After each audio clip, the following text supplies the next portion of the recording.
स्थानीय कीमतों पर अंकुश लगाने के लिए भारत 80% चावल निर्यात पर प्रतिबंध लगा सकता है। भारत चावल की कई किस्मों के निर्यात पर संभावित प्रतिबंध पर विचार कर रहा है। यदि प्रस्तावित उपाय लागू किया जाता है तो इस महत्वपूर्ण खाद्य पदार्थ की पहले से ही बढ़ती वैश्विक कीमतें और बढ़ सकती हैं, खासकर जब विघटनकारी अल नीनो मौसम की घटना फिर से उभरती है। भारत दुनिया में चावल का सबसे बड़ा निर्यातक है।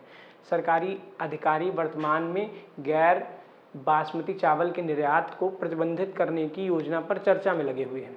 जैसा कि मामले के जानकार व्यक्तियों ने ब्लूमबर्ग को बताया, ल्यूमेंट स्वतंत्र रूप से रिपोर्ट की पुष्टि नहीं कर सका। जानकारी की गोपनीयता के कारण नाम न छापने का अनुरोध करने वाले इन अंदरूनी सूत्रों के अनुसार इस प्रस्ताव के पीछे का उद्देश्य आगामी चुनावों से पहले बढ़ी हुई मुद्रास्फीति के जोखिम को कम करना है। चावल निर्यात पर प्रतिबंध लगाने के भारत के फैसले का महत्वपूर्ण प्रभाव पड़ेगा, जिसमें भारत का लगभग 80% चावल निर्यात प्रभावित होगा। हालांकि इस कदम से घरेलू कीमतें संभावित रूप से कम हो सकती हैं, लेकिन इससे वैश्विक लागत और भी अधिक बढ़ने का जोखिम है। चावल वैश्विक आबादी के लगभग आधे हिस्से के लिए एक महत्वपूर्ण भोजन है। अकेले एशिया में दुनिया की चावल की खपत लगभग 90% है।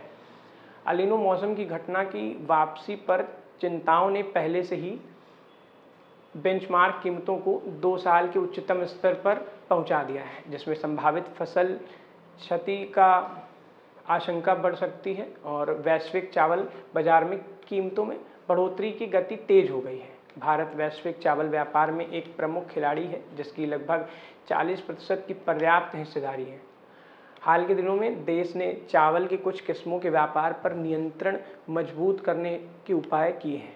सरकार की चावल खरीद 55.8 मिलियन टन तक पहुंची। गेहूं की खरीद 26.2 मिलियन टन तक पहुंची। इसके अलावा यूक्रेन पर रूस के आक्रमण के कारण खाद्य मुख्य कीमतों में वृद्धि के जवाब में व्हाइट और ब्राउन राइस के शिपमेंट पर 20% शुल्क लगाया गया था। ऐसी खबरों ने सब्सक्राइब करें द न्यूज़ प्लग।